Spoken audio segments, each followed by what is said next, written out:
Guys I welcome back. आज फिर से आप सभी लोगों का हमारे YouTube चैनल पर बहुत बहुत स्वागत है। आज की क्लास में हम काफी इम्पोर्टेंट हिंदी मीडियम के छात्रों के लिए काफी महत्वपूर्ण प्रश्न को सॉल्व करेंगे। इसमें आप देखेंगे कि डेरिवेशन कितनी आसान तरीके से हम इसको सॉल्व कर सकते हैं।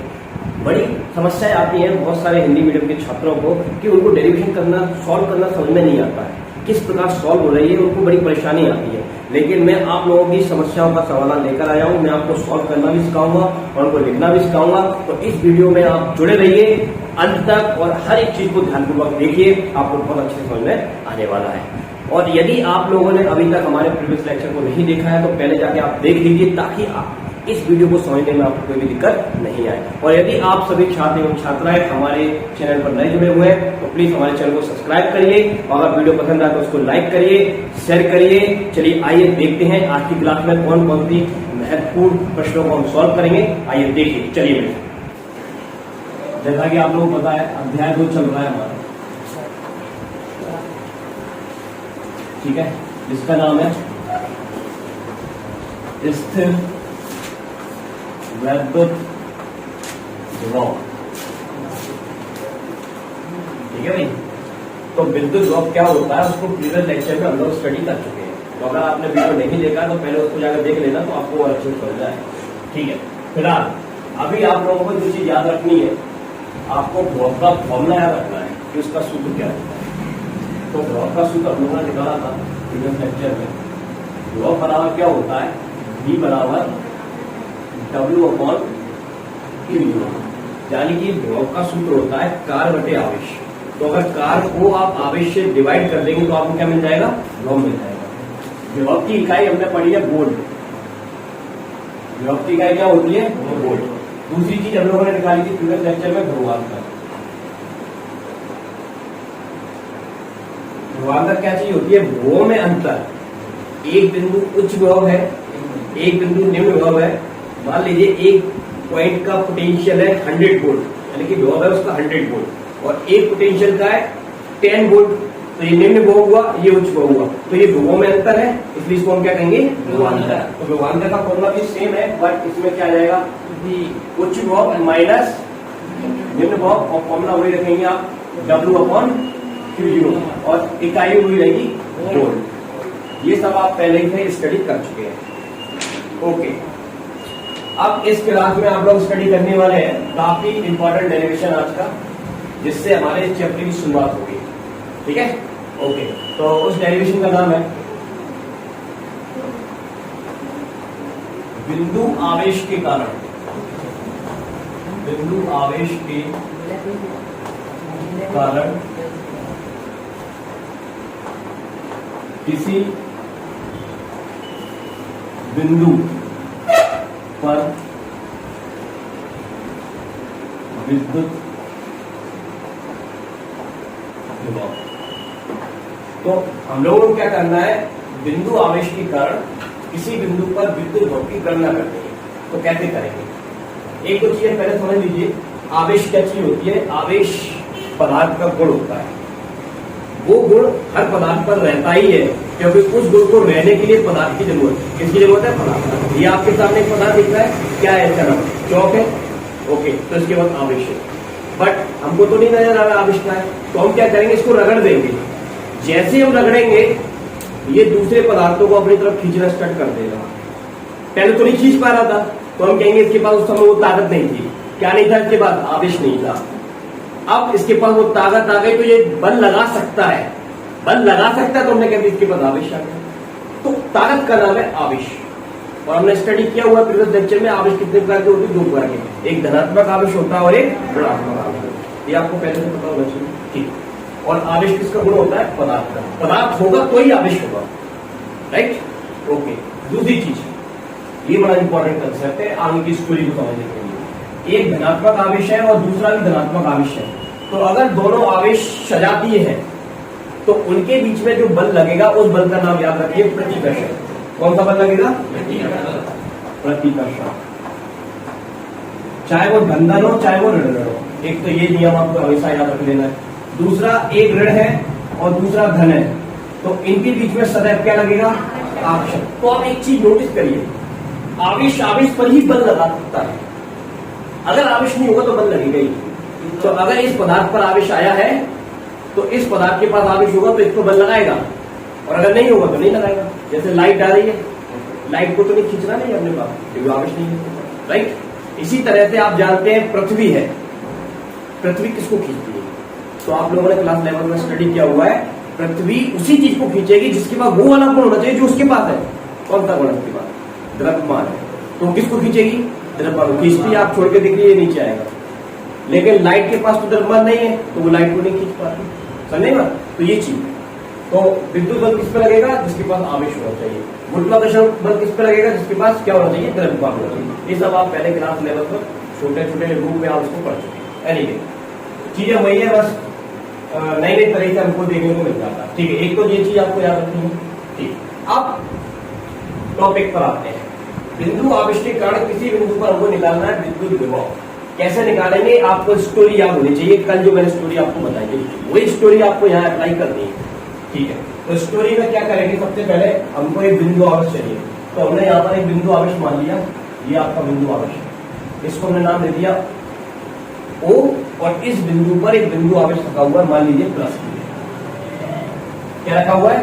Plus Q। तो तुरंत ही एक लाइन लिखेंगे और लिखना भी सीखिए कैसे हम डेफिनेशन बनाएंगे हर एक चीज की। तो लिखेंगे चित्र में माना बिंदु O पर प्लस Q आवेश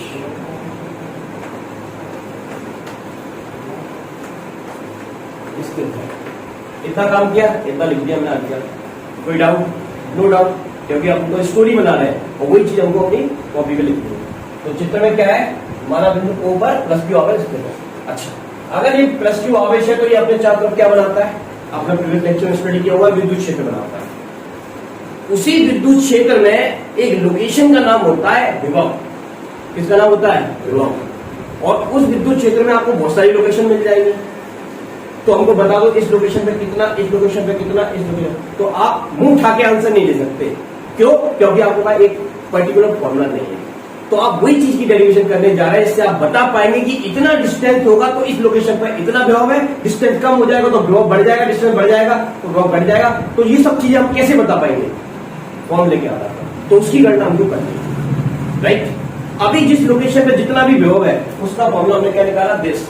बट ये फॉर्मूला हमको क्या बता रहा है? उस लोकेशन का वोल्टेज बता रहा है, लेकिन हमको ये नहीं बता रहा कि इस बिंदु से यदि वो बिंदु दूर हो जाए या पास आ जाए तो विभव में क्या अंतर आएगा, क्या चेंजेस आ जाएंगे। तो नहीं बात, वही चीज हमको निकालनी है। तो अब देखिए आगे बढ़ते हैं। बिंदु आवेश के कारण किसी बिंदु पर विभव, तो ये हमारा बिंदु आवेश हो गया। इससे r दूरी पर एक बिंदु हमने P मान लिया। यहां पर हमको क्या करना है? विद्युत विभव की गणना करनी है। तो लाइन में क्या लिखेंगे? चित्र में माना बिंदु O पर प्लस Q आवेश स्थित है, इससे स्मॉल r दूरी पर किसी बिंदु P पर हमें विद्युत विभव की गणना करनी है, राइट। इतनी स्टोरी हमने अपने क्वेश्चन में लिखी है। अब आगे की बात सुनिए। अब इस बिंदु पर हमको क्या निकालना? विभव। तो यहाँ विभव निकालने के लिए प्रीवियस लेक्चर में हमने डेफिनेशन पढ़ी थी। विभव की क्या डेफिनेशन है? अगर हमें किसी बिंदु पर विभव निकालना है तो हम आवेश को कहां से उठाकर लेकर आएंगे? अनंत से। और ठीक है, जहां पर अनंत होगा चलो बना लेते हैं इस तरह से। ये अनंत दूरी है। तो मैंने आपको कल ही बताया था भाई, आपको स्टोरी पता होगी तो आप कोई भी काम कर सकते हैं। तो ये अनंत है आपका, ठीक। इस टाइम को थोड़ा सा मैं आगे बढ़ा लेता हूँ। आप ध्यान से समझेंगे इस चीज को, क्योंकि कई बच्चों ने क्लास 11 पढ़ा नहीं है, उसको ज्ञान नहीं है कि कार्य कैसे किया जाता है, बल कैसे लगता है, कौन सा बल लग रहा है, क्या हो रहा है। तो फिजिक्स में पता नहीं कौन कौन सी चीजें कब काम में आ जाए, तुरंत आपको पहले पता होना चाहिए, ठीक है ना। तो जरा ध्यान से समझिए। अनंत की बात कर रहे हैं। अनंत वो स्थान होता है जहां पर इस आवेश का कोई प्रभाव नहीं होगा। अगर वहां पर आवेश का प्रभाव ही नहीं होगा तो वहां विद्युत क्षेत्र कितना, आंसर 0। तो वहां पर एक चीज हमको पता चल गई अपने कंसेप्ट से, विद्युत क्षेत्र कितना, 0। विद्युत क्षेत्र 0 है उस लोकेशन पर यदि आप किसी आवेश को रख देंगे। इसको रख देंगे आवेश। जैसे मैंने आपको कई बार एक व्यवहारिक उदाहरण दिया हुआ है, हमारे पड़ोस में एक टावर लगा हुआ है, वो BSNL का टावर है या जियो का टावर है, किसी भी चीज का टावर है। उस टावर के अंदर क्या है, अंदर उसके अंदर इलेक्ट्रिक चार्ज है, दैट इज आवेश। अब वो आवेश है तो वो अपने चारों तरफ विद्युत क्षेत्र बनाएगा, उसने विद्युत क्षेत्र बना के रखा हुआ है। हमको कैसे पता चलेगा विद्युत क्षेत्र? तो हमारे मोबाइल में BSNL की सिम डली हुई है या जियो की सिम डली हुई है, तो हम जैसे ही उसकी रेंज में आएंगे हमारे मोबाइल में टावर आना स्टार्ट हो जाएंगे। दिखता है आपको? रेंज कम होता है तो कम टावर आते हैं, रेंज ज्यादा होता है, सॉरी रेंज ज्यादा होगा तो कम टावर आएंगे, रेंज कम होगा तो कम टावर आएंगे। मतलब दूर है टावर से तो कम सिग्नल आते हैं, पास है टावर के तो ज्यादा सिग्नल आते हैं। और किसी ऐसे क्षेत्र में चले गए ग्रामीण क्षेत्र में जहां पर टावर ही नहीं लगा, कोई कनेक्शन ही नहीं आ, तो आप कह देंगे जियो टावर। तो अब आप समझ गए कि वो क्या है, अनंत। यहाँ विद्युत क्षेत्र 0 है और हमारे मोबाइल के अंदर क्या है, आवेश, उस पर कोई बल नहीं लगा, तो टावर कितना, नॉर्मल की बात। ये चीज आपको समझना है। तो अनंत का वो स्थान जहाँ विद्युत क्षेत्र 0 है, यहाँ कोई आवेश पर बल नहीं लगेगा, तो बल कितना, 0। और बल आप सभी लोग जानते हैं, छोटी छोटी कक्षा में पढ़ के आ रहे हैं। किसी टेबल को हम धकेलना चाहते हैं, धकेलने के लिए हम ताकत लगाते हैं, खींचने के लिए ताकत लगाते हैं, किसी चीज को टाइट करने के लिए हम ताकत लगाते हैं, इसी को तो बल कहते हैं। तो किसी चीज को धक्का लगाना, खींचना या टाइट करना, डायरेक्शन बदलना, इधर ले जाना उधर ले जाना, सारे काम किससे होते हैं, बल से होते हैं। और इसमें जो हम ताकत लगाते हैं वो मस्कुलर बॉडी की ताकत रहती है, हमारे मसल वर्क करते हैं जी। एनीवे, ये सब चीजें आप जानते हैं। अब यहां पर मैंने क्या रखा है, परीक्षण धनावेश को रखा हुआ है। परीक्षण धनावेश ये दूसरा आवेश है जो ये पता लगाया कि इसके अंदर विद्युत क्षेत्र है या नहीं। तो अभी मैंने आपको बताया, आप कहां पर अनंत पर, तो इस पर बल लगेगा, आंसर नो, इसलिए बल की वैल्यू कितनी, 0। अब देखिए अगली कहानी।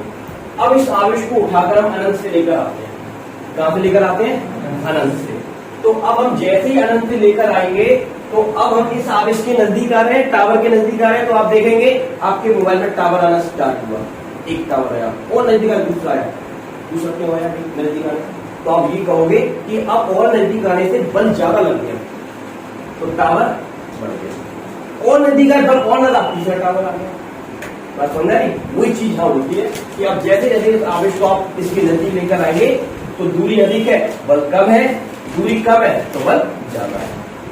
तो नहीं बात इस तरह से। लेकिन एक चीज आप देख रहे हैं कि यहाँ पर जो बल लग रहा है वो एक जैसा बल नहीं लग रहा, कभी कम लग रहा है, कभी ज्यादा लग रहा है, तो और ज्यादा लग रहा है। जैसे जैसे पास आते जा रहे हैं वैसे वैसे बल की मात्रा क्या होती जा रही है, बढ़ती जा रही है। तो ये जो आपका बल होगा ये परिवर्ती बल होगा, परिवर्ती विद्युत क्षेत्र, परिवर्ती विद्युत बल होगा।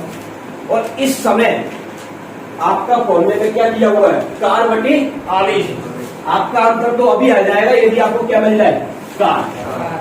कार निकालने का सूत्र क्या होता है, बल गुणा विस्थापन। लेकिन यहां बल लगा 2 न्यूटन का, यहां लगा 3 न्यूटन का, यहां लगा 5 न्यूटन का, कौन सा रखोगे अपने फॉर्मूले में? आई डोंट नो, उनको नहीं पता। एक बल होता तो रख देते, बड़ी आसानी से कैलकुलेशन कर लेते, बट एक बल नहीं है। यहाँ पर बल की मात्रा में क्या आ रहा है, चेंज आ रहा है। तो इस सिचुएशन में हम लोग जो इसकी कैलकुलेशन करते हैं उसमें जो हम मेथड अपनाएंगे वो कैलकुलस, मैथमेटिक्स की ब्रांच होती है कैलकुलस, वो कैलकुलस ब्रांच का हम उपयोग करेंगे। उसमें हम क्या मान के चलेंगे कि इस आवेश को हम थोड़ी दूर तक चलाएंगे और थोड़ी दूर तक चलाने का हम ये मान लेंगे कि इसके इस लोकेशन से इस लोकेशन तक बल एक जैसा ही है। हाँ, तो हम इस फॉर्मूले का उपयोग करेंगे और इस लोकेशन से इस लोकेशन तक हमने मान लिया कि बल एक जैसा है और विस्थापन हमने बता देंगे, इतना विस्थापन को हम रख देंगे, 2 बल हमको मिल जाएगा। और वो जितने भी कार होंगे छोटे छोटे छोटे सबको ऐड कर देंगे। और ऐड करने के लिए क्लास लेवल पे आपने देखा है, समाकलन कर देते हैं तो हमारा आंसर आ जाएगा। तो मेन मुद्दा है कार निकालने का। अब इसके 2 मेथड है, एक तो बहुत बड़ा मेथड वो भी मैं चाहता हूँ उससे भी करा सकता था, बट इजी मेथड देखिए पहले समाकलन विधि वाला, उससे बड़ी आसानी से आप इसको कर पाओगे और मेरे हिसाब से तो उसी को करना चाहिए। ठीक है, अब यहां तक आपको स्टोरी समझना चाहिए। अब अगली बात पर मैं आता हूँ। अब ये आवेश को मैं इधर लेकर आऊंगा तो देखिए ये 2 लोकेशन मैंने आपको बताई, एक लोकेशन ए है, एक लोकेशन बी है। अब इस बिंदु से ए तक की दूरी कितनी है, इधर ध्यान दो बेटा आप लोग, एक्स है। ये एक्स क्या है, ये x यहाँ पर जितने भी बिंदु लोगे ना सबकी दूरी बताएंगे। ठीक है, अभी मैंने आपको दिखाने के लिए चित्र में एक बिंदु बता दिया, तो इसके बीच में जितने बिंदु आएंगे सब किसकी वैल्यू बताएंगे, x की वैल्यू। अब सुनिए, अब a और b इन दोनों के बीच का दूरी मैंने मान लिया dx, ये छोटा सा विस्थापन मान लिया। जैसा अभी मैं आपको बता रहा था कि अपनी स्टोरी में इसको थोड़ा सा चलाएंगे, थोड़ा सा विस्थापन चलाएंगे। तो अब देखिए, इस आवेश को मैंने अनंत पे उठाया और यहाँ पर लाकर खड़ा कर दिया इस लोकेशन पर, और ये इस आवेश के क्षेत्र में आ रहा है, यानी कि विद्युत क्षेत्र में आ रहा है, तो ये आवेश पर बल लगाएगा। बल लगाएगा, कौन सा बल लगाएगा, विद्युत बल। तो इस पर बल लगता है इस दिशा में, इसको हम बोलेंगे विद्युत बल। राइट, इस पर विद्युत बल लगा, ओके, क्योंकि ये धन है, ये धन है, तो क्या होगा, प्रतिकर्षण। तो इस पर प्रतिकर्षण का बल इस दिशा में लगता है। तो पहले तो ये लिख लेंगे, क्या लिखेंगे, मन परीक्षण, पहले ऐसे लिख देते हैं, माना बिंदु ए पर परीक्षण धनावेश प्लस क्यू 0 स्थित है। क्या है, परीक्षण धनावेश प्लस क्यू 0 स्थित है, जिस पर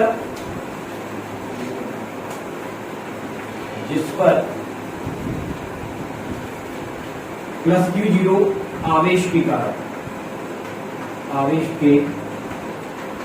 कारण विद्युत बल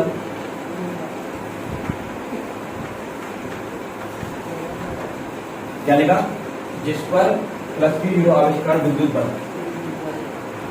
और विद्युत बल का सूत्र आपको याद होना चाहिए। आपको क्या होता है, कौन बताएगा, प्रीवियस लेक्चर फर्स्ट चैप्टर में स्टडी किया है। दो बिंदु आवेशों के बीच कौन सा बल लगता है, कूलॉम बल। कूलॉम बल का सूत्र सुनाइए। वेरी गुड, 1/4πε0, ये फॉर्मूला आपको याद होना चाहिए। 1/4πε0 Q1 Q2। Q1 का मतलब ये वाला आवेश, और Q2 का मतलब ये वाला आवेश जो हमने माना।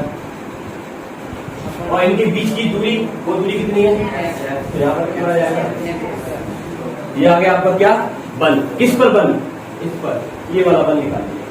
अब ये बल इस पर लगता है। अब हमने क्या किया, ये बल इसको लगी तरफ ले जाना चाहता है, लेकिन हम जबरदस्ती इसको पकड़कर ए से निकाल आते हैं बी। तो ये बल लग रहा है और हम लेकर आ रहे हैं, तो बल गुणा विस्थापन हम क्या कर रहे हैं, कार्य कर रहे हैं। लेकिन हम थोड़ी सी दूरी तक लेकर आ रहे हैं, तो हम थोड़ा सा कार्य कर रहे हैं। तो हम अगली स्टेप में क्या लिखेंगे, अगली स्टेप में लिखेंगे प्लस क्यू 0 आवेश को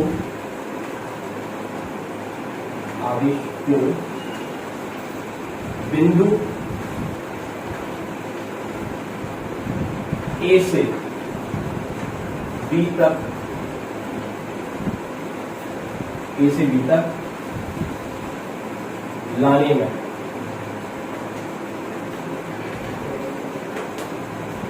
किया गया सूक्ष्म कार्य। अच्छा, सूक्ष्म कार्य का सूत्र वही है जो आप लोग पहले से पढ़ चुके हैं। क्या होता है बताइए भाई, कार्य का सूत्र बताइए, बल गुणा विस्थापन। सूक्ष्म कार्य के लिए उपयोग में लाएंगे dW बराबर F इंटू dS। विस्थापन कितना दिया, dS, राइट, इतना आया। लेकिन यहाँ एक प्रॉब्लम है, ये कार्य ऋणात्मक है या धनात्मक है, तो ये भी आपको पता होना चाहिए। देखिए, बल इधर लग रहा है और विस्थापन इधर हो रहा है, और बल और विस्थापन की दिशा विपरीत होती है, तो ये कार्य कौन सा होता है बताइए, कक्षा 11 का हमने पढ़ा हुआ है, ऋणात्मक या धनात्मक, तो आंसर ये ऋणात्मक कार्य होता है। आप चाहो तो इसको कह भी सकते हैं, क्योंकि फॉर्मूला क्या होता है, कॉस, ये फॉर्मूला होता है FDS cos थीटा। लेकिन बल इधर है, विस्थापन इधर है, दोनों बल और विस्थापन के बीच कोण कितना, 180 डिग्री। चलो अगले स्टेप में कर लेते हैं। थीटा की वैल्यू कितनी, 180 डिग्री, यहाँ पुट कर दीजिए। FDS, यहाँ पर कौन सा बल है, विद्युत बल है, तो सब मैं ही लगा देता हूँ, उसमें कोई दिक्कत वाली बात नहीं होती है।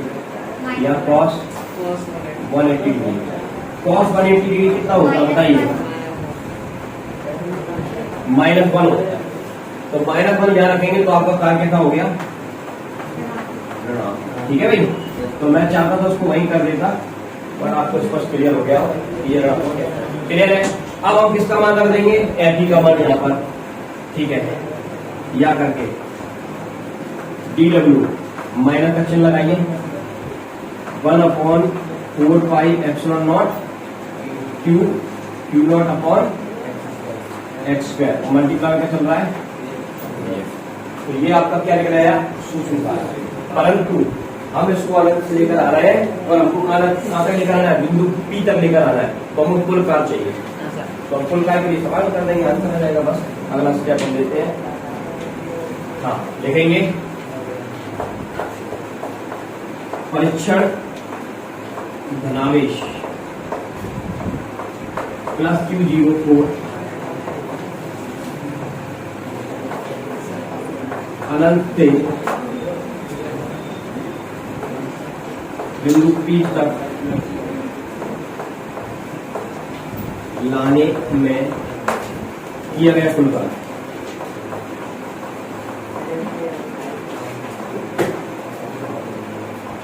कुल कार्य का सूत्र क्या होता है? देखिए, कुल कार्य कर रहे हैं, चलिए कुल कार्य के लिए देखिए क्या करेंगे। समाकलन करना है कुल कार्य के लिए। डीडब्ल्यू का मतलब जितने भी छोटे छोटे डीडब्ल्यू हम निकाल रहे हैं, ए से बी ऐसे इस तरह से छोटे छोटे बिंदु। ला कहां से रहा है? इसको आंसर है अनंत से लेकर आ रहा है। तो x कहां से है? अनंत से। कहां तक लेकर आए? बिंदु P पे निकालना ना। हाँ, समझ आएगा? लिमिट कैसे लगाई? अनंत से उच्चतम सीमा यहाँ से लेकर यहाँ तक। ओके, अब डीडब्ल्यू की वैल्यू आपको सामने दी गई है, इसको यहाँ रखिए और सॉल्व करिए। चलिए स्टार्ट करते हैं। W बराबर इंफिनिटी टू R।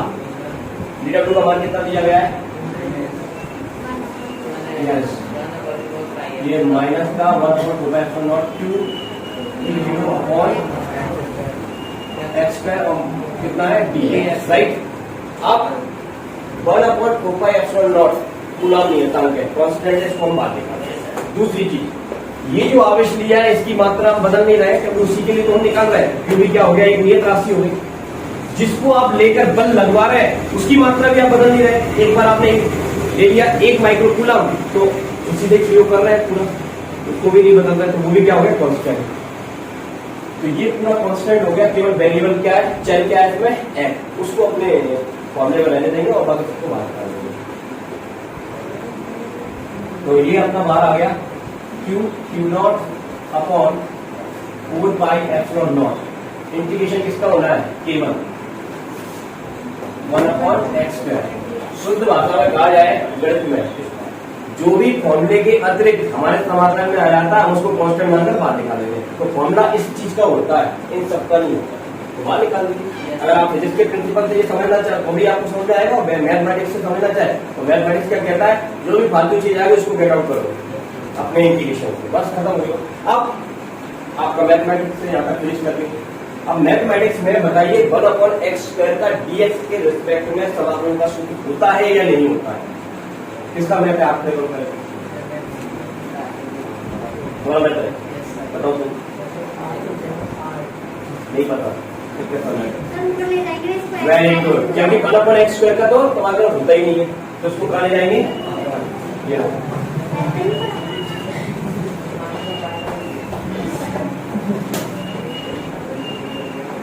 हाँ भाई, कितना हुआ? -2, राइट। अब आप जानते हैं x की पावर n, x की घात n का समाकलन क्या होता है? तो आप लोगों को याद है भाई? साइड में फॉर्मूला लिखेंगे सॉल्व करने से पहले। हाँ, x की पावर n का dx के सापेक्ष समाकलन का सूत्र होता है x की घात n+1/n+1।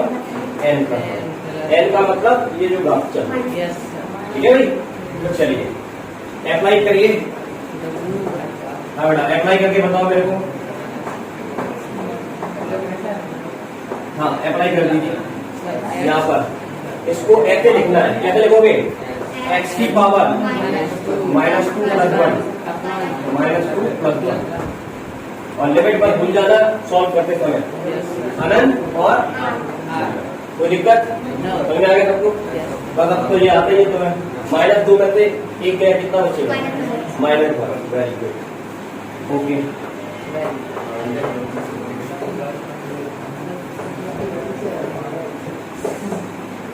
ये आपका हो गया -1 और ये आपका हो गया -1। क्लियर है भाई? अब ये माइनस इस माइनस को क्या कर देगा? धनात्मक कर देगा। तो अब यहाँ पे स्पेस नहीं बचा होगा तो मैं स्पेस क्रिएट कर देता हूँ यहाँ करेंगे सॉल्यूशन। चलिए अब उस चीज को यहाँ देखिए, इसको आगे बढ़ा रहे हैं। ये माइनस इधर जाएगा, कितना प्राप्त होगा? धनात्मक संख्या। और ये हमको मिल गया W बराबर Q0 अपॉन 4πε0। करेक्ट। बाकी सब आप ऐसा ही लीजिए। अब x की पावर -1 है, उसको नीचे जाइए, कितना हो जाएगा? 1/x। और ये सीमा चल रही है आपकी, न्यूनतम सीमा और समझ में आया? अब वो स्टेप आ चुका है कि अब हमको इनको रख देना चाहिए कहां पर? x के स्थान पर। ठीक है, तो अब x के स्थान पर रखेंगे।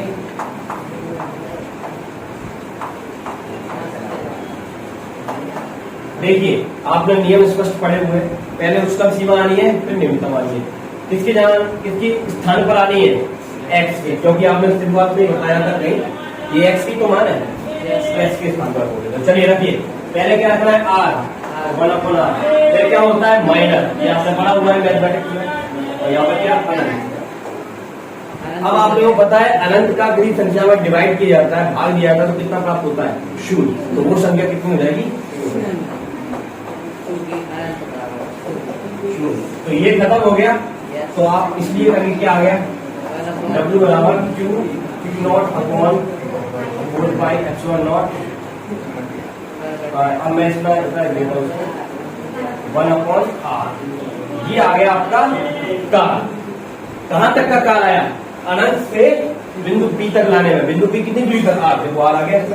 तो ये 8 दूरी तक लाने में किया गया कार्य का सूत्र आ चुका है। W बराबर Q0 4πε0 1/r। और ये आसानी से हमने इसको निकाल दिया। करेक्ट। और इसकी इकाई क्या होती है? जूल।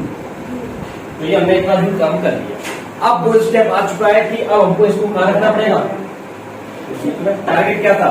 काल निकाल चुके। तो चलिए फिर से इसको स्प्लिट करेंगे। ये यहाँ तक किसी को दिक्कत तो नहीं है भाई? बताओ भाई। हाँ तुम दोनों नो प्रॉब्लम।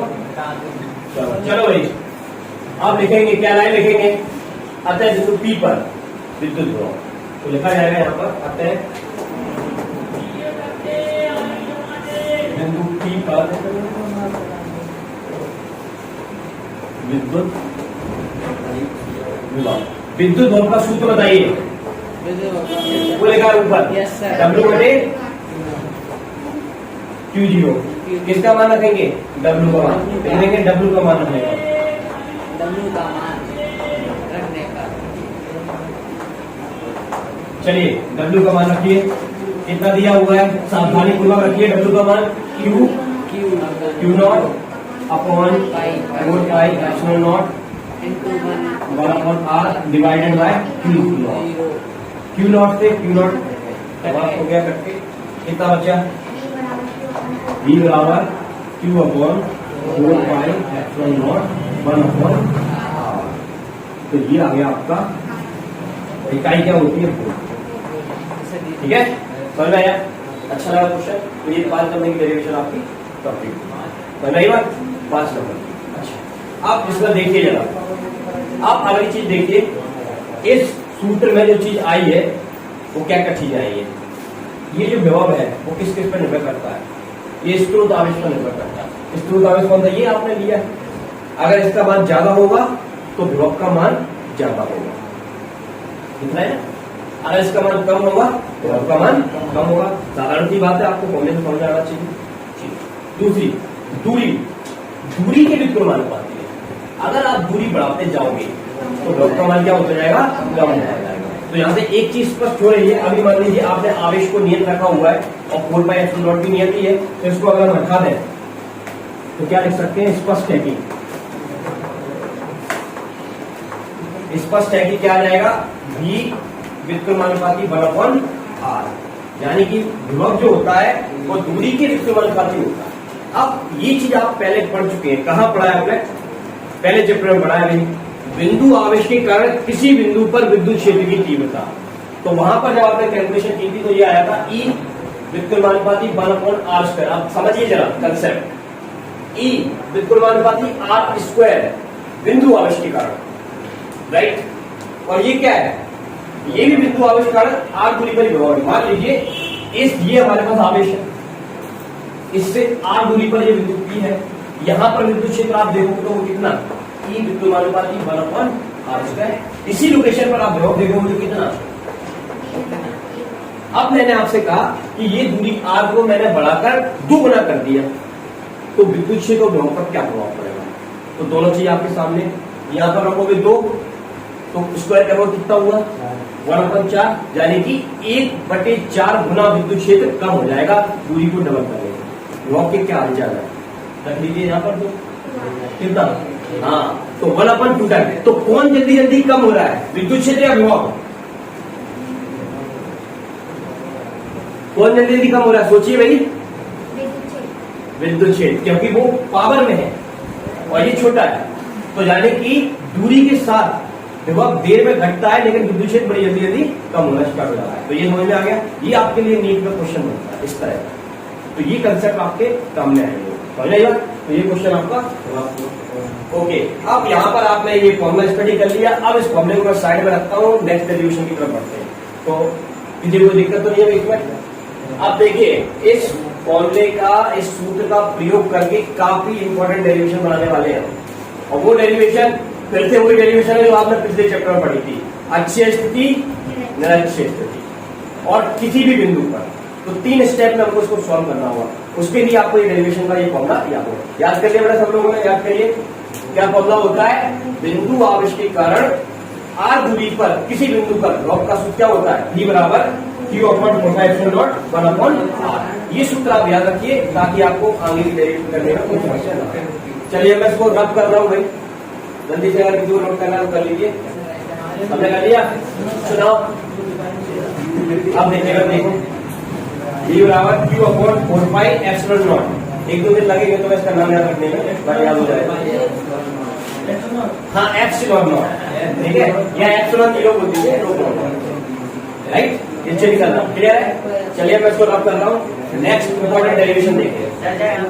अभी हमने अध्ययन किया बिंदु आवेश के कारण किसी बिंदु पर विद्युत विभव के सूत्र की गणना करके, तो वो फॉर्मूला हमको मिला, उसको भी साइड में लिखेंगे। जब न्यूमेरिकल बनाएंगे तो देख रहे हैं आप, फॉर्मूले के जस्ट तीसरा फॉर्मूला पढ़ लिया हमने। अब अगले फॉर्मूले की तरफ पढ़ रहे हैं, Q/4πε0r। याद रखना r होता है इसमें, पिछले अध्याय में आपने देखा था विद्युत क्षेत्र की दिशा में r² का। तो कई बार बच्चों को बड़ी दिक्कत आती है, क्वेश्चन आया परीक्षा में, उन्होंने पूछा कि विद्युत द्विध्रुव के कारण, अभी बताऊंगा विद्युत द्विध्रुव क्या होता है, विद्युत द्विध्रुव के कारण उसकी अच्छी स्थिति में किसी बिंदु पर विभव की गणना करो। बच्चों ने देखा विद्युत द्विध्रुव, बस होगा स्टार्ट। पूछा पिछले चैप्टर का क्वेश्चन है, लेके आइए वाला, पूछा इस क्वेश्चन का है, लेके आए वाला, लेकिन अंत में तो उन्होंने पढ़ा ही नहीं कि विभव पूछा जा रहा है या विद्युत क्षेत्र पूछा जा रहा है। तो एक जैसे क्वेश्चन है, सावधानी से पढ़िए और ध्यान से फॉर्मूला लगाइए, बड़ी आसानी से आपको क्वेश्चन का आंसर आएगा, समझेगा। ठीक है, तो अब देखेंगे जरा कैसे हम इसको बनाएंगे। अगली डेरिवेशन करने जा रहे हैं, ध्यान पूर्वक समझेंगे। इसमें आपको एक अवधारणा आपको पहले से पता होनी चाहिए, क्योंकि आपके लिए कोई नई नहीं है, नए लोगों के लिए नहीं हो सकती है, जिसको हम पहले पढ़ चुके हैं। विद्युत द्विध्रुव, विद्युत द्विध्रुव को एक बार थोड़ा सा एक्सप्लेन कर देंगे, उसके बाद इसको काम करेंगे। विद्युत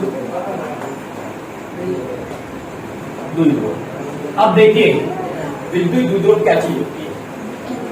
तो विद्युत द्विध्रुव नाम से स्पष्ट है, जिसमें कितने ध्रुव होते हो, एक धन है तो एक ऋण होना चाहिए। जैसे आप चुंबक को देखिए, चुंबक में नॉर्थ क्या होता है, एन ध्रुव, और एक क्या होता है, north pole and south pole. ठीक उसी तरह से अब ये आपने एक बनाया, अब यहाँ पर आपने एक निकाय बनाया। किस चीज का निकाय है, तो आंसर ये आवेशों का निकाय है, जिसमें 2 आवेश होंगे, क्योंकि विद्युत है ना, कितने आवेश होंगे, 2 आवेश होंगे। ओके, एक आवेश का नाम है -q और एक आवेश का नाम है +q। और ये दोनों आवेश एक दूसरे से निश्चित दूरी पर रखे हुए हैं और वो दूरी का नाम होता है 2a। ठीक है, दोनों आवेशों के बीच की सूक्ष्म दूरी का जो नाम है वो क्या है 2a। इस निकाय का नाम क्या है विद्युत दूरी। फिर से अब देखिए, ध्यान से सुनिए,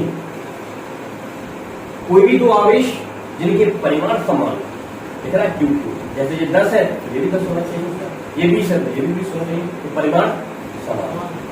प्रकृति विपरीत हो, एक ऋणात्मक एक धनात्मक और सूक्ष्म दूरी पर रखे हो, इस निकाय को क्या कहा जाएगा? यस, विद्युत द्विध्रुव कहा जाएगा।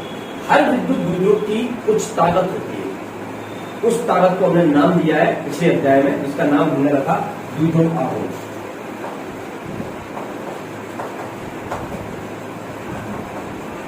ये बहुत अच्छा काम हो गया, वीडियो बन गई आप लोगों के लिए। तो अगर जिसको दिक्कत भी आएगी तो बड़ी आसानी से 2 बार 3 बार देखता हुआ आप कर पाएगा। तो लेकिन ये टॉपिक बहुत इंपॉर्टेंट है, तो नहीं बात। चलिए, तो इस ताकत का नाम हमने रखा P, राइट। और P बराबर होता है, दोनों के परिमाण समान है, एक ही परिमाण के तो है, तो एक आवेश ले लिया और उस आवेश का गुणा कर दिया उनकी बीच की दूरी। अब क्यों किया, कैसे किया, ये सब मैं पहले पढ़ा चुका हूँ, यहाँ डिस्कस नहीं करूंगा कि मैं 1 घंटा इसमें बात करूंगा। काम की चीज देखेंगे। P क्या है? द्विध्रुव आवेश। किसका द्विध्रुव आवेश? विद्युत द्विध्रुव का। विद्युत द्विध्रुव का द्विध्रुव आवेश का सूत्र क्या होगा? P बराबर Q इंटू 2a। इतना आपको याद रखेगा। जहां कहीं भी आपको Q इंटू 2a दिखेगा, फिर आप क्या लिखोगे? P और नाम लिख दो P क्या है? द्विध्रुव आवेश। समझ में आएगा? ठीक। इसका इकाई होता है, आवेश की इकाई होती है कूलम, दूरी की इकाई होती है मीटर। तो द्विध्रुव आवेश की इकाई क्या आ गई? Coulomb into metre. याद रहेगा? यस। द्विध्रुव आवेश एक सदिश राशि है, इसकी दिशा आप प्रीवियस लेक्चर में पढ़ चुके हैं, सुन लीजिए। ऋणात्मक आवेश से धनात्मक आवेश की तरफ होती है, तो इसका वेक्टर बना सकते हैं like this is P vector. ठीक है, dipole moment of the electric dipole और उसका formula Q into 2a। Done. अब देखिए, अब सुनिए जरा, अब हम डेरिवेशन करने जा। अब एक फॉर्मूला भी हम यहाँ लिख देते हैं, जिससे आप भूल रहे हो तो याद हो जाएगा। क्या नाम था उसका? द्विध्रुव आवेश का। पूरा स्पष्ट लिख देते हैं, विद्युत द्विध्रुव का द्विध्रुव आवेश। देखिए जरा कैमरा में जाकर आ रहा है क्या? यस सर, आ गए सर। पता चले, हम लिखते चले जाए, वहां तो लिखेंगे। नहीं सर, दिन रहा है। P बराबर क्या होता है? Q पॉइंट नहीं, Q इंटू 2a। समझ नहीं? Okay done. चलिए, अब डेरिवेशन का नाम सुनिए। करने वाले क्या है? हेडिंग डालेंगे। क्या स्टेप है? विद्युत द्विध्रुव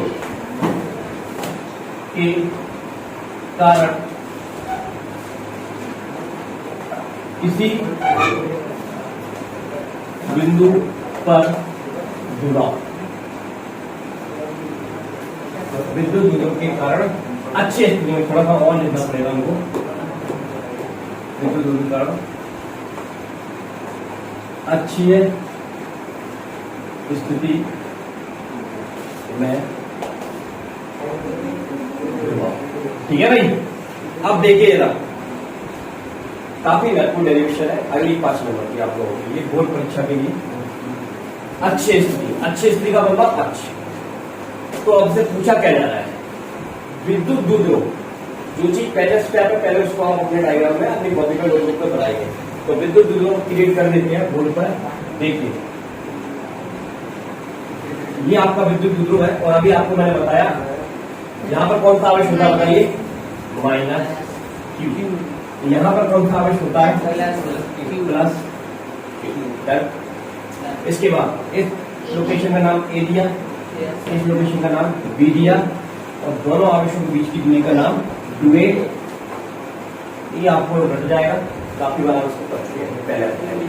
यहाँ पर देखिए, अब अगर ये मध्य बिंदु है तो अगर आप समझ गए कि ये दूरी 2a है, तो ये दूरी कितनी होगी? A। इतना अगर तो तुमको आता है। अब हमसे पूछा जा रहा है कि द्विध्रुव की अच्छी स्थिति का तात्पर्य क्या है? इन दोनों आवेशों को मिलाने वाली रेखा को अक्ष कहते हैं। अब इसी अक्ष पर कोई बिंदु P रखा हुआ है, वहां हमको क्या निकाल लेना है? विभव की गणना कर लेनी है। राइट। तो अब हम क्या करेंगे? इस रेखा को आगे बढ़ा देंगे एफ पे, ये हमने आगे बढ़ा दिया, और ये बिंदु का नाम है पी, इस बिंदु का नाम क्या है पी। यहां हमको क्या करना है, बिंदुओं की गणना करनी है इस बिंदु के कारण। तो देखिए इस बिंदु पी की दूरी हमने निर्धारित कर ली आर, राइट, कहां से, इस बिंदु के केंद्र। क्लियर है? अच्छा, अब अगली चीज देखिए, ये दूरी आर है, ये बीपी हमको चाहिए, ठीक है। तो ये बीपी की वैल्यू कितनी होगी बताइए। अगर ओ से पी तक की दूरी आर है, ओ से पी तक की दूरी ए है, तो ये दूरी कैसे निकालोगे, बड़ी दूरी बते छोटी दूरी माइनस कर दोगे, तो कितना प्राप्त हुआ, आर माइनस ए, राइट। जरूरत पड़ेगी तो उपयोग में ले जाएंगे इसको, ठीक है। अब पी से ओ तक की दूरी कितनी है, आर, ओ से ए तक की दूरी कितनी है, ए, हमको ए पी की दूरी चाहिए, बताइए कितनी है, बोलो ना, आर प्लस ए, तो कितना हुआ, डन। तो ये आपने चित्र के बारे में जो भी कुछ था वो आपने कर दिया। अब इसकी आती है लैंग्वेज, अब मैं उसको ओरली बताऊंगा, लिखूंगा नहीं यहाँ पर, उसमें टाइम वेस्ट होगा। सुन लीजिए वो क्या चीज होगी। इधर ध्यान दीजिए सब बच्चे, देखो ध्यान, इधर देखो ध्यान से, चित्र में ए बी एक विद्युत द्विध्रुव है, ठीक है, जिसके आवेश माइनस क्यू व प्लस क्यू है, तथा दोनों आवेशों के बीच की दूरी 2a है। हमें इस द्विध्रुव के कारण इसकी अच्छी स्थिति में किसी बिंदु P पर विद्युत बल की गणना करनी, बस हो गई आपकी लैंग्वेज दोस्त, आसान सी लैंग्वेज। उसके बाद आप लिख दोगे चित्र में माना ए बी बराबर 2a, ओ ए ओ बी बराबर a, बी बी बराबर दिस, ओ बी बराबर दिस, ए बी बराबर, तो ये आप इसको देखकर लिख सकते हो, ठीक है। अब मेन पॉइंट पर आते हैं, यहां से हमारा काम स्टार्ट होता है। देखिए अभी आपने जो सूत्र बनाया ये वाला, ये किसके कारण बनाया आपने, बिंदु आवेश के कारण बनाया, ठीक है। तो यहाँ पर बिंदु आवेश कौन सा है बेटा, मोबाइल कितनी बार कहा है स्विच ऑफ करके रखा दो अपना साइलेंट पर, मुझे पता है तुम्हारे बड़े इंपॉर्टेंट कॉल्स आते हैं, बट उसको साइलेंट रखा, ठीक है भाई। जरा ध्यान से देखेंगे, इधर देखिए बेटा, हाँ। तो पहले हम क्या करेंगे, काम सुनिए, बिंदु आवेश के कारण बिंदु P पर प्रभाव निकालेंगे। तो पहले हम धनात्मक आवेश के कारण क्या निकालेंगे, प्रभाव बिंदु P पर, एक प्रभाव आया उस सूत्र के अनुसार। फिर उसके बाद सेम प्रोसेस यहाँ अप्लाई करेंगे, माइनस क्यू कारण हम बिंदु P पर प्रभाव निकालेंगे, लेकिन दूरी अभी हो आर के स्थान में, देखो ना यहाँ आर है, तो दूरी चाहिए, और माइनस क्यू से इसकी दूरी कितनी है, दिस, तो इतनी दूरी पर हम प्रभाव निकालेंगे किसके कारण, माइनस के कारण, और इतनी दूरी पर प्रभाव निकालेंगे किसके कारण, प्लस के कारण। तो दो प्रभाव मिले, लेकिन हमको तो एक ही चाहिए, तो हम जोड़ देंगे, तो हमको क्या मिल जाएगा, बिंदु P पर कुल प्रभाव। काम समझ में आगे, करना क्या है, चलिए स्टार्ट करते हैं। अब आपके लिए बड़ा आसान है, तो देखिए पहले लिखते हैं प्लस क्यू आवेश के कारण,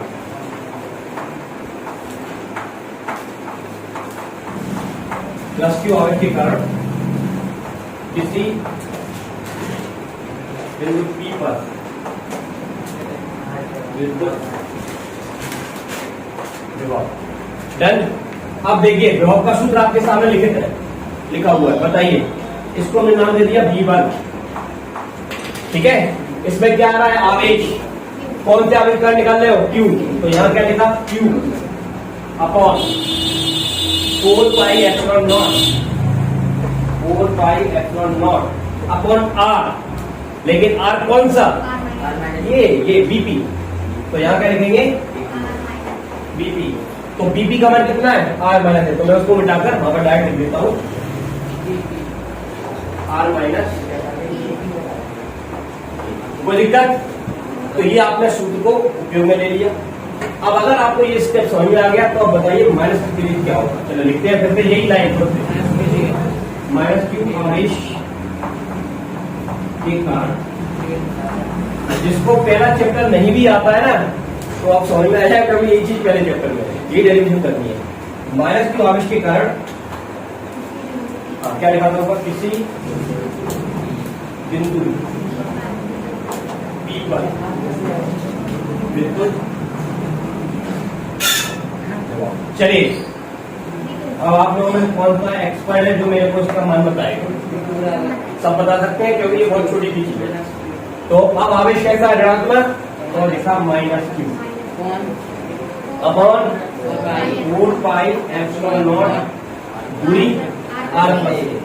से सही है। समझ में आया? बस हो गया काम खत्म। अगला स्टेप क्या बताया था, कुल भोग निकालना है, जोड़ दो आंसर आ जाएगा।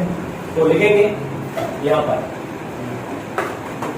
आते हैं बिंदु पी पर कुल विभव। चलिए कुल विभव का मतलब जोड़ना है V1 प्लस V2। बस फिजिक्स खत्म, मैथमेटिक्स स्टार्ट। चलिए मान रखिए, बताइए मान रखने का, लिख देना लाइन V1 और V2 के मान रखने का। चलिए बताइए V1 का मान कितना, Q upon 4 pi epsilon nought R minus a. क्या लगा है प्लस, इधर minus Q upon 4 pi epsilon nought R plus a. क्या कटेगा भाई, आसानी से लिख पाए ना, तो कोई भी बच्चा बड़ी आसानी से सरलता से कर सकता है, बस नियमों का पालन करते, ठीक है ना। चलिए अब आपका मैथमेटिक्स है, ये ऋण के दल को क्या कर देगा, माइनस कर देगा। तो कर दूं मैं, यस सर। तो ये आपका माइनस। अगला स्टेप आपसे क्या कह रहा है, Q upon 4 pi epsilon not, Q upon 4 pi epsilon not क्या करना चाहिए, तो अगले माइनस है बाहर निकाल दीजिए,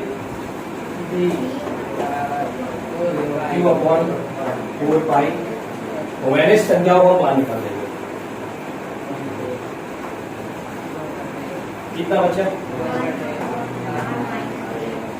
माइनस का चिन्ह लगाइए, सावधानी पूर्वक हल करिए जिससे कोई दिक्कत ना आए। इसके बाद की कहानी क्या है, क्या करना चाहिए बताओ भाई, ये तो आपके लिए है, आप लोग बरोबर है एग्जाम में, क्या करना चाहिए, वेरी गुड। इसका क्रॉस मल्टीप्लाई करिए आगे सामने,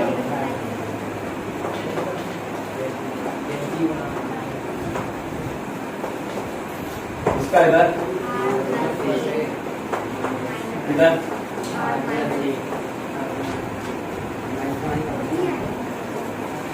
डन, इसका आमने सामने।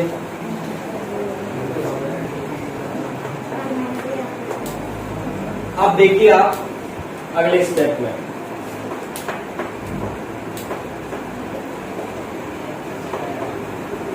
देखो R प्लस ए, ये माइनस और ये प्लस, एक बार माइनस एक बार प्लस क्या होता है, R स्क्वायर, और इसका मत चला देना क्योंकि इसलिए अध्याय में डायरेक्ट स्क्वायर आया था, ठीक है।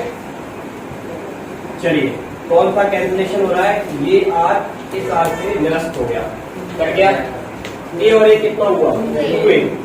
चलिए अगले स्टेप में क्या लिखेंगे, V बराबर Q मल्टीप्लाई में 2a 4 pi epsilon nought R square plus, sorry क्या था, माइनस, राइट, ये आ गया। चलिए अब आप इसको जानते हैं Q इंटू 2a P, तो अगला स्टेप क्या है, क्योंकि चलिए भाई इस पर जरा ध्यान दीजिए, एक बार फिर शटर डाउन करिए, देखिए मैंने अभी आपको बताया Q इंटू 2a को क्या बोलते हैं, P, उसका नाम हमने क्या रखा था, राइट। अब इस P को हम यहां रख देंगे तो हमको क्या प्राप्त हो जाएगा, P upon 4 pi epsilon nought R square minus ए स्क्वायर, तो ये आ गया आपका आंसर, राइट। बस एक छोटी सी चीज और, उसको और देख लीजिए, ये कंप्लीट हो गया, इसका थोड़ा सा ये स्टेप हो गया। सभी लोग ध्यान दीजिए, यदि ये हमारा द्विध्रुव छोटा सा है, कहता है छोटा है, और द्विध्रुव की तुलना में ये R दूरी बड़ी है, तो हम क्या करेंगे, इस R की तुलना में इस ए स्क्वायर को नगण्य मान लेंगे, तो लिखेंगे यदि, बेटा बात ना करें पीछे, यदि R बड़ा है किससे, ए से, इसलिए ए स्क्वायर को नगण्य मानने पर। चलिए मानिए और आंसर लाइए, कितना है बताइए, P/4πε0 r। तो ये आ गया आपका, ठीक है। ओके, तो आज की क्लास में हमने अध्ययन किया विद्युत विभव के बारे में, पहले से पढ़ चुके थे। और आज की क्लास में हमने जाना कि विद्युत विभव के सूत्र का प्रयोग करते हुए कुछ दूरी पर विभव की गणना किस प्रकार की जाती है, और उससे जो फॉर्मूला निकला, हमारा जो सूत्र प्राप्त किया, उस सूत्र का प्रयोग करके हमने एक डेरिवेशन की, काफी महत्वपूर्ण, जो मुझे बताती है कि विद्युत की अच्छी स्थिति में विभव कितना होगा। नेक्स्ट क्लास में हम अध्ययन करेंगे लक्ष्य स्थिति और जो भी उससे रिलेटेड डेरिवेशन होगी उसका। तो आज की क्लास में इतना ही करेंगे।